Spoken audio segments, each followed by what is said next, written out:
Hey, good afternoon. It's Rhonda with Blessed in a Mess.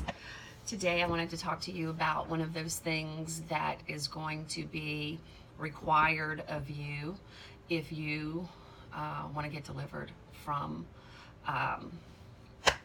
spirits that may be haunting you. If you feel like your life is out of control and you need to take the approach of maybe more of a spiritual perspective, then one of the things that you're going to have to do is deal with forgiveness. And I personally probably could honestly say that I'm still dealing with that myself, going through the process. My husband, he died about 4 months ago, and I'm still struggling to forgive things. I think I can say that because I have sensed that I've had some anger here and there still. And so what's interesting is that when we had our Fighting for Families class, when we would meet with the families of those that were going through the Home of Grace Recovery Center in Van Cleve, Mississippi, part of our ministry that we had, when we would get to the section about forgiveness, I always shared the story about my son who, and I got paint all over me, but excuse it. When he was a teenager, he stole a bunch of my jewelry and hocked it. And he really stole the pieces of jewelry that were the most sentimental to me.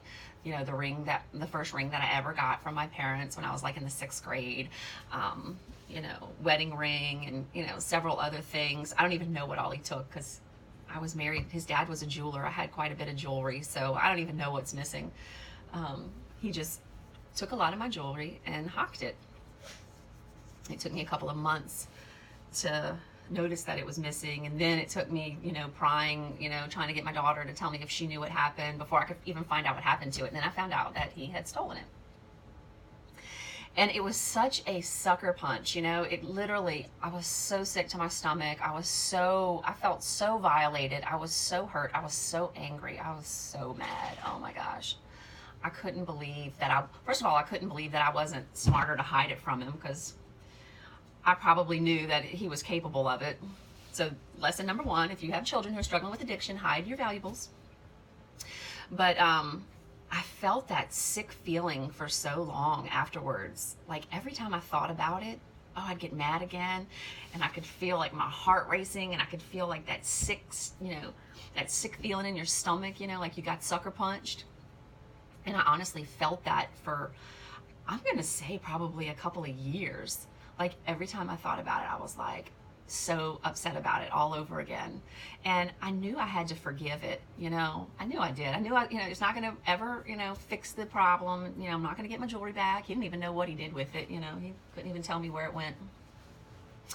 But when we would get to that part in the class where I would, relate to those people, that were there in our class, you probably have, a child, a son, a spouse, a brother, who, is here at the Home of Grace, and you've got to forgive. You've got to forgive what they've done to you, and I know how hard that is.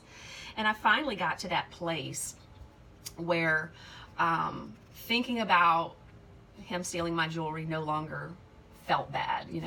I could talk about it without having an emotion about it, an anger or a sadness or, feeling of betrayal, that can create, emotions that make us feel like, we've been sucker punched. And so I would share that with them, that forgiveness is a process. Sometimes, sometimes things aren't, done to us that aren't quite so hurtful, and you can forgive and forget, in a day, or a couple of days, when you think back on it, it doesn't bother you anymore. You forgive, you let it go. But sometimes there are things that have been done to us that are so hurtful, and the motivation behind them makes them even more painful. If it was somebody being just malicious to you, just really somebody just being evil.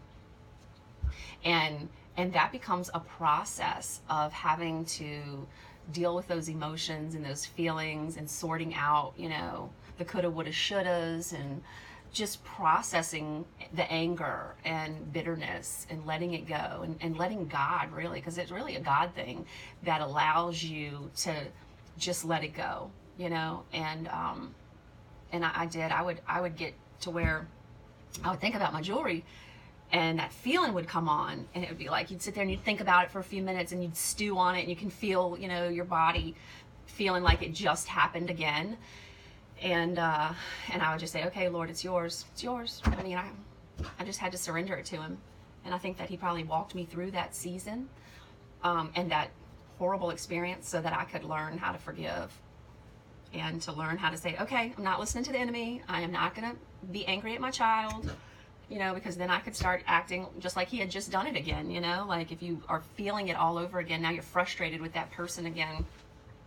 And so I would tell people, it's a process. Don't beat yourself up if you're not forgiving all of a sudden, all at once. Just forgive it, but always be trying to, not take a step back.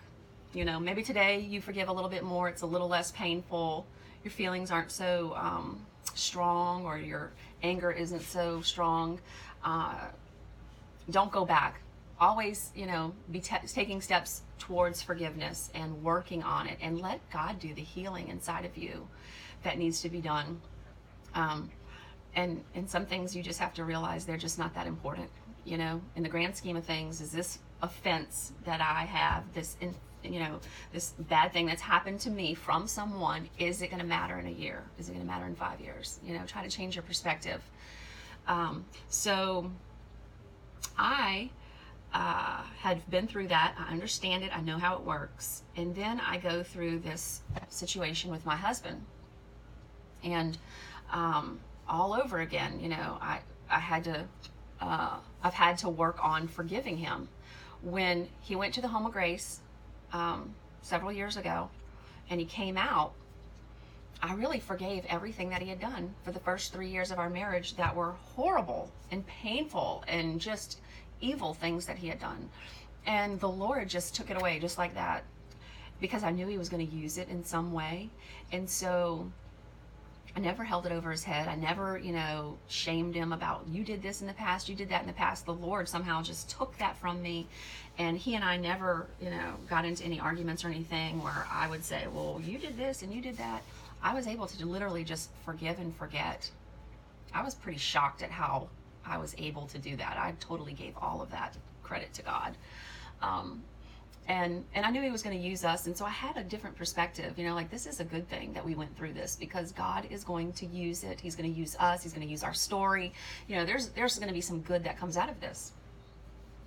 So it was a good thing, that I was able to just let it go and we could move on. And then he relapsed and it started over again. And he accumulated more things just like he did the first 3 years. And so we separated, and I really kind of got stuck in denial. That's the best way I can explain it. For a year after he left, that whole year, I kind of pretended like it wasn't even going on. Like, I was not ready to file for divorce for several reasons. And one being, I was trying to document the things that he was doing so that I could protect our child. I was also not ready to spend the money just yet. I had several things. So I just kind of stayed in like this denial phase. And then come around Christmas time, it was time to start thinking about it, because I was waiting a year for us to be separated before I filed for the divorce. That was another thing, the law here in Louisiana. And so the anger showed up around Christmas time, because I was realizing I'm fixing to have to face and deal with this divorce whole thing, the whole legal process.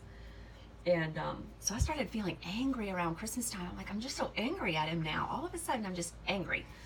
And so I had to sort through that. And I can remember feeling like the Lord was saying, I want you to feel this and experience this, because you're going to encounter a lot of people who are right there, and you will know exactly what it feels like. So I endured through it, and I went through the anger. I had one occasion where, just to be honest, I lashed out at one of his family members. I was mad. I was just mad. I mean, and they kind of poked the bear, and the bear the bear showed its claws, if you want to say that. And I said a lot of things that I had wished I had said for years. And I probably was out of line. I felt like I was out of line. I felt very convicted afterwards. I sent an apology the next day.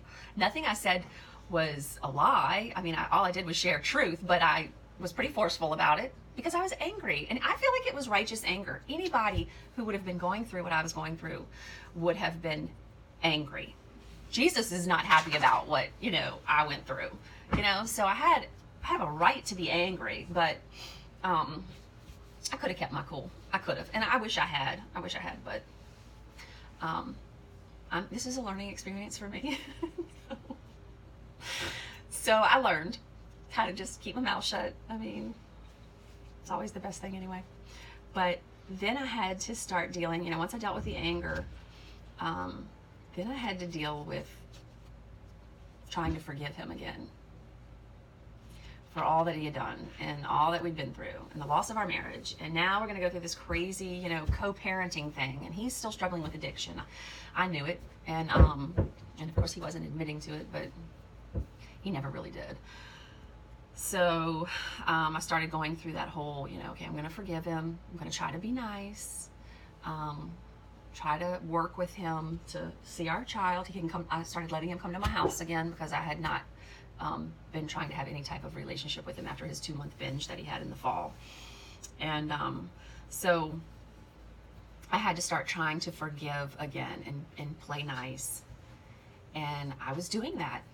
As a matter of fact, we, sat down and discussed the details of the divorce and the child custody and how things were going to start, how they were going to look once the divorce was final. And we were being civil, and I was still scared to death for my child, but I knew I had to get to that place where he and I could agree on some things so that we could start the process for the divorce and get it done with.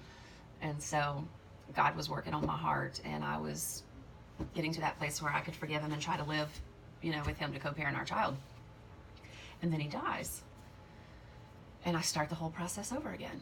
The shock, the denial, how did this happen? Now what? The anger, all of that whole process started again. And so now I find myself 4 months later, and I'm back in that. I see myself getting to the other side of forgiveness again. When I think about him, I don't feel angry about what he's done. I feel sorry for what he went through. My heart breaks for what happened to him. It's a horrible story. Particularly how his life ended is just terribly sad. And so I'm getting to that place now of forgiving him fully, and moving on. And it's a process. It's a process. I still have my moments when I occasionally think about it and get mad, but not nearly like I was, a month or two ago, when I was just so angry, at what he did, and that he's not here. So, like I will say, like I did in class, forgiveness is a process, and you have to give yourself some slack and understand that, your feelings are real, and some things just hurt, and you have to just kind of go through it. So don't be so hard on yourself. Life is tough. Relationships are tough. Sometimes it's hard to forgive, but don't stop trying, because it's going to be a huge part in recovery, healing, and getting delivered. We've got to forgive those that have hurt us. So I hope that helps you. As always, if you have any comments for me or questions, or if I can pray for you in any way, maybe pray that you would help to forgive something that's happened to you or someone, then I'd be more than happy to do that. So thanks for watching. Thanks for letting me share. I'll see you next time. In the meantime, stay blessed in your mess.